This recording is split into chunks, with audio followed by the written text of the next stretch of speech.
रुद्राक्ष को हम पहनते हैं, उस रुद्राक्ष को कहाँ नहीं पहनकर जाना चाहिए? 5 स्थान बताएं जहां रुद्राक्ष पहनकर नहीं जाया जाता। कितने स्थान है? 5। और रुद्राक्ष को 5 स्थान पर पहनकर नहीं जाते, पर रुद्राक्ष के लिए वर्णन किया गया है कि रुद्राक्ष कब कब उतार कर उसको वापिस अभिमंत्रित करना चाहिए।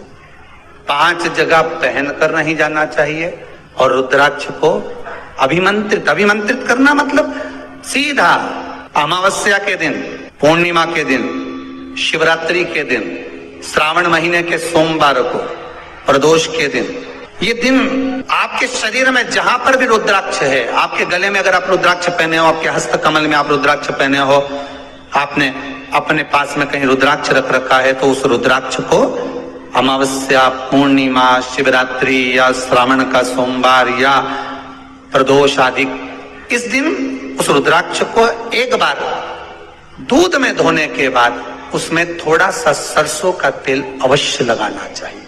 क्या होगा उससे? उससे होगा क्या? शिव महापुराण की कथा कहती है, महाराज रुद्राक्ष को दूध में धोने के बाद, स्नान कराने के बाद जल से स्नान कराया, थोड़ा सा सरसों का तेल लगा दिया। महाराज क्या मिलता है उससे? तो कहा उस रुद्राक्ष में बल प्राप्त होता है। कौन सा बल? जो शरीर के अंदर बीमारियां बढ़ती हैं, उस बीमारी को वो रुद्राक्ष धीरे धीरे समाप्त करना प्रारंभ कर देता है। पर एक और चीज याद रखना, जिस रुद्राक्ष के पानी को आप बीमारी के समय पर गलाकर पीते हो, उसमें सरसों का तेल नहीं लगाना, उसमें सरसों का तेल नहीं लगाना है। उसको तो आप केवल स्नान कराओ दूध से, जल से, और फिर उसको गला दीजिए, उसका पानी आप पीना चालू कर दीजिए। जिसको बड़ी बीमारी होती है उसके लिए कल कथा में वर्णन किया रुद्राक्ष के जल। रुद्राक्ष का जल पिया जाता है शरीर के अंदर से रोग को, बीमारी को हटाने के, रोग बीमारी को समाप्त करने। तब 5 स्थान बता दिए, 5 जगह बता दी, 5 स्थान निश्चित कर दिए जहां पर रुद्राक्ष को पहनकर नहीं जाना। पहला, किसी की मृत्यु वाली जगह पर। दूसरा, जहां पर बच्चे का जन्म हुआ, मृत्यु आदि जगह पर सूतक लगती है, जहां बच्चे का जन्म लगता है वहां सावड़ लगती है। मतलब जीव जाने के बाद दुख का सूतक होता है, और बच्चा जब जन्म लेता है तो सुख की सावड़ रहती है, सुख की। 2 स्थान। तृतीय स्थान, तीसरा स्थान दिया जहां पर वैश्यावृत्ति होती हो या महाराज मदिरा का पान होता हो, उस स्थान पर रुद्राक्ष को नहीं ले जाया जाता। चौथा स्थान रुद्राक्ष के लिए कहा गया, जिस स्थान पर आपको ज्ञात नहीं है और आपको लगता है कि ये स्थान अज्ञात है, यहाँ पर कई जगह पर कुछ जीवों की हत्या हुई है या किसी जीव को नष्ट किया गया है, उस स्थान पर रुद्राक्ष को नहीं ले जाना चाहिए। 5वां, महाराज आपके रुद्राक्ष का जहां अपमान हो रहा है, अपमान से समझ में आ रही है ना आपको बात? एक आय को ढोंग प्रपंच में पढ़ा है, कौन ने कहा इतने रुद्राक्ष धारण कर ले? कौन ने कहा है? क्यों ढोंग प्रपंच में पढ़ा है? अगर हम रुद्राक्ष गले में पहन लेते और नारी का रजस्वला धर्म आ जाता है, रजो धर्म का समय आ जाता है, वो रुद्राक्ष हम गले में धारण कर कर रखते हैं, तो वो रुद्राक्ष क्या वो बेकार हो जाता है?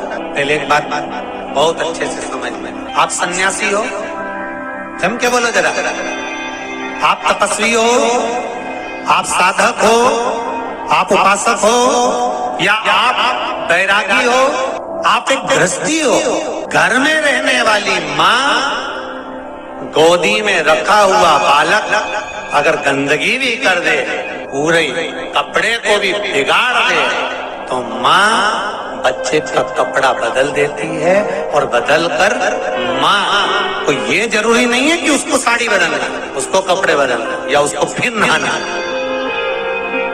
बच्चा जब गोदी में होता है तो माँ की गोद में कितनी बार भी गंदगी कर दे, फिर माँ अपने कपड़े बार बार नहीं बदलती, उसी कपड़े से काम करती रहती है, उसी कपड़े से सेवा करती रहती है, उसी कपड़े से भगवान का पूजन भी करेगी तो भगवान स्वीकार करेगा। क्योंकि मातृत्व के लिए, माँ के लिए, नारी के लिए छोड़ दिया गया है कि तुम पर हाँ, आप अगर पूजन करने बैठ रही हो तो आपको ये 7 दिन पूजन नहीं करना। पर रुद्राक्ष अगर आप पहन रहे हो, रुद्राक्ष अगर आप धारण कर रहे हो और अपने जीवन की सार्थकता के लिए स्वीकार कर रहे हो, जैसे तुलसी की माला और रुद्राक्ष की माला गले में पड़ी रहती है, तो ये कंपनी का ट्रेडमार्क होता है कि तुम कौन सी ब्रांड के हो।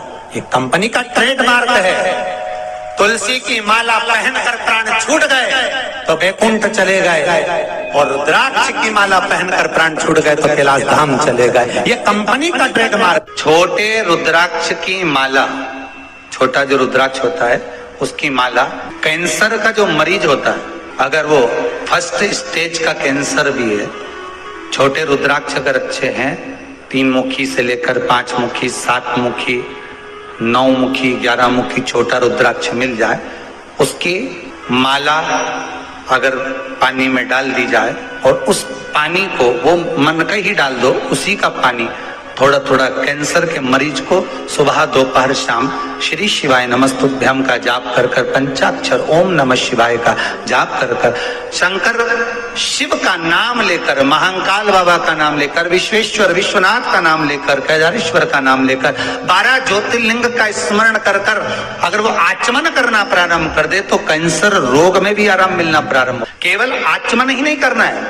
अगर स्त्री है तो अपने उल्टे हाथ पर भी उस मनके की माला को लपेट सकती है। पुरुष है अपने राइट हैंड में उस माला को, अगर कैंसर से पीड़ित व्यक्ति है, रोग से बहुत पीड़ित व्यक्ति, उसको बल मिलता है, उसको पावर मिलता है, उसको एक एनर्जी, उसको एक तेज मिलता है रोग से लड़ने का। कई लोग कहते हैं महाराज जी रुद्राक्ष को सिद्ध कैसे करना चाहिए, तो शिव महापुराण में एक ही उपाय लिखा है, 108 बेलपत्र पर शंकर का नाम लिखकर समर्पित कर दो, या लाल चंदन चढ़ाकर समर्पित कर दो रुद्राक्ष के ऊपर, या उस रुद्राक्ष को आप अभिषेक में समर्पित कर, या उस रुद्राक्ष को सरसों के तेल में रखकर उसको फिर समर्पित शिव जी को कर। रुद्राक्ष को निकाला, शंकर जी के ऊपर रखा, शिव जी के चरणों में रखा, अभिषेक किया, उसको धारण किया। सिद्ध कैसे करना है, तो शिव महापुराण की कथा में एक संवाद बड़ा सुंदर लिखा कि रुद्राक्ष अपने आप में सिद्ध है।